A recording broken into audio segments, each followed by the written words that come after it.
നോക്കൂ, ഇവിടെ മലിനജലമുണ്ട്, ഉപ്പുജലമുണ്ട്, പല ടൈപ്സ് ഓഫ് വാട്ടർ ഉണ്ട്.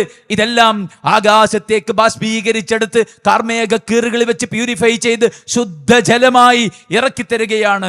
Just think about this. നമ്മൾ ആലോചിക്കണം, ഈ വെള്ളത്തുള്ളികൾ മുഴുവൻ ഒരുമിച്ച് ഭൂമിയിലേക്ക് ഇറങ്ങുകയായിരുന്നെങ്കിൽ അതൊരു മേഘവിസ്ഫോടനം പോലെ നമുക്കിവിടെ ജീവിതം അസാധ്യമാകുമായിരുന്നു. നമ്മുടെ വമ്പൻ സൗധങ്ങളെ അത് കടപുഴക്കുമായിരുന്നു. നമ്മെ മുഴുവൻ ഒഴുക്കിക്കൊണ്ടുപോയി അറബിക്കടലിന്റെ അതിൻ്റെ ആഴികളിൽ നീന്തി തുടിക്കുന്ന വമ്പൻ മത്സ്യങ്ങൾക്ക് ഞാനും നിങ്ങളും ഭക്ഷണമാകുമായിരുന്നു. പക്ഷേ വെരി സിസ്റ്റമാറ്റിക്കലി ആൻഡ് പെർഫെക്റ്റ്ലി വെള്ളം ഒരു ചെറിയ ചെറിയ തുള്ളികളായി, അതും ഒരുപാട് വാട്ടർ, എമൗണ്ട്സ് ഓഫ് വാട്ടർ ഉള്ള വെള്ളത്തുള്ളികളായി നമുക്ക് അള്ളാഹു ഇറക്കി തരികയാണ്. ആർക്കാണ് സാധിക്കുക? ഭൂമിയുടെ അന്തർഭാഗത്ത് ഒളിപ്പിച്ചു വെച്ച വെള്ളത്തെ അള്ളാഹു ഊറ്റിയെടുത്താൽ നിങ്ങൾക്ക് സാധിക്കുമോ ഇതുപോലെ വെള്ളമിറക്കാനെന്ന് അള്ളാഹുവിന്റെ ഖുർആൻ സൂറത്ത് മുൽക്കിന്റെ അവസാനത്തെ ആയത്തിൽ അള്ളാഹു ചോദിക്കുന്നുണ്ട്.